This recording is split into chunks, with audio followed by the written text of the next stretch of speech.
cartografia passou por um período de pouco desenvolvimento na Idade Média.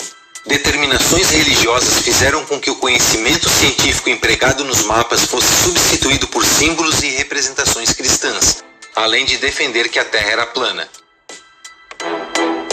Nessa época, os tipos de mapas preferidos foram os mapas circulares, chamados de mapas TO.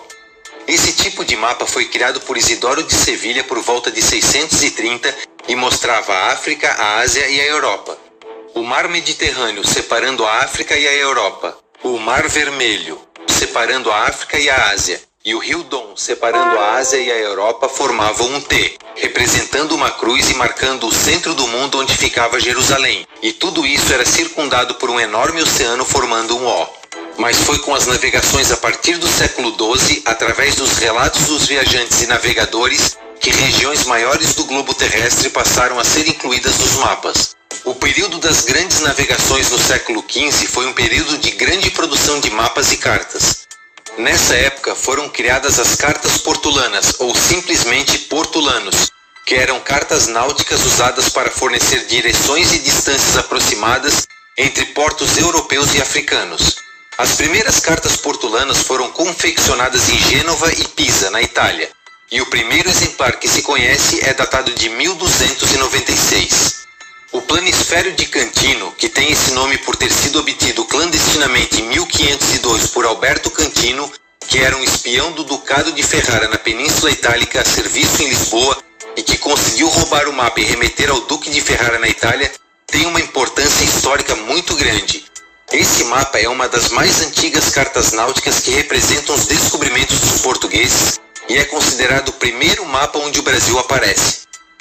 Nele é possível observar parte do território brasileiro, principalmente a região costeira, cortado pelo Tratado de Tordesilhas, com a representação de árvores e algumas aves, que era o que se conhecia do Brasil até aquele momento. O primeiro mapa onde o nome Brasil aparece para designar a América Lusitana é o Planisfério de Jerônimo Marini. Esse mapa foi confeccionado em pergaminho em 1511 em Veneza pelo cartógrafo Jerônimo Marini. Uma característica curiosa desse mapa é que ele está de cabeça para baixo. O mapa original está na Mapoteca Histórica do Itamaraty, no Rio de Janeiro, e foi adquirido em 1912 em um leilão pelo então ministro Lauro Miller. O mapa de título Terra Brasilis é de autoria do cartógrafo português Lopo Homem, auxiliado por Pedro e Jorge Reinel, e foi feito no ano de 1519.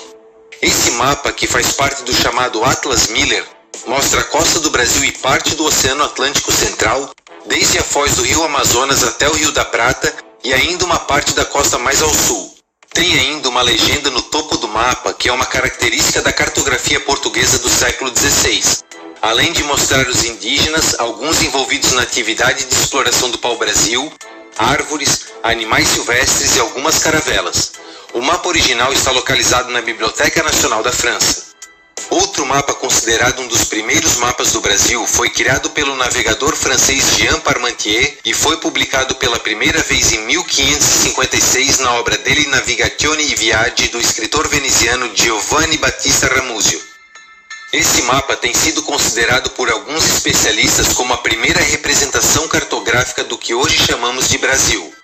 É um mapa com muitos detalhes, com ilustrações de indígenas, embarcações e animais silvestres. Um detalhe é que ele está deitado, com o norte à direita e o sul à esquerda. A versão original do mapa está na biblioteca da Universidade de Heidelberg. Algum tempo depois, Gerardus Mercator desenvolveu um método para representar as características de um objeto curvo, que nesse caso seria a Terra, em uma superfície plana. Essa projeção, chamada de projeção de Mercator, foi apresentada pela primeira vez em 1569, através de um grande planisfério que media 250 por 128 centímetros e era constituído por 18 folhas xilografadas separadamente. Essa projeção não é perfeita, mas apesar das distorções causadas por essa projeção, o que acaba deixando as áreas cada vez mais distorcidas à medida que se afastam da linha do Equador, as rotas são bastante fiéis e por isso essa forma de projeção é uma das mais utilizadas hoje em dia. A partir dessa projeção, outras projeções foram surgindo, como a projeção de Peters, a projeção de Robinson, a projeção de Moawad, a projeção de Good, a projeção de Rosell, a projeção ortográfica, a projeção cônica, entre muitas outras, cada uma visando atender uma necessidade específica ou buscando algum melhoramento. Depois disso, a partir do século XVIII e com a invenção do telescópio, a cartografia começou a se desenvolver de forma mais acelerada. Um dia ensolarado, imagine que você esteja perdido e sem bússola. Como localizar os pontos cardeais? Procure um terreno plano e vazio. Crave verticalmente uma vareta reta de aproximadamente 1 metro de comprimento. Coloque uma pedrinha na extremidade de sua sombra. Espere 20 minutos. Coloque outra pedrinha na nova extremidade da sombra. Trace uma linha entre as duas pedras. Esta linha representará a direção leste-oeste. Como o Sol nasce no leste, a primeira sombra ficará na posição mais a oeste possível. À medida que o Sol ascende no céu, a sombra se moverá para leste. Trace uma segunda linha perpendicular à primeira, olhando para leste. O norte ficará à sua esquerda. Pronto, agora você não está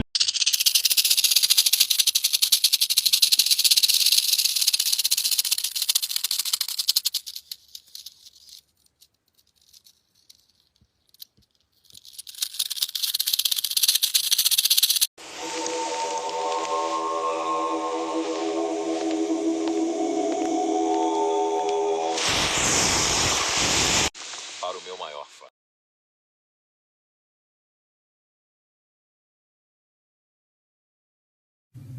Não há nada mais precioso e está à sua disposição. There is nothing more precious, and it is yours to have. Quem é igual a ti, ó Senhor, dentre os deuses? Elim.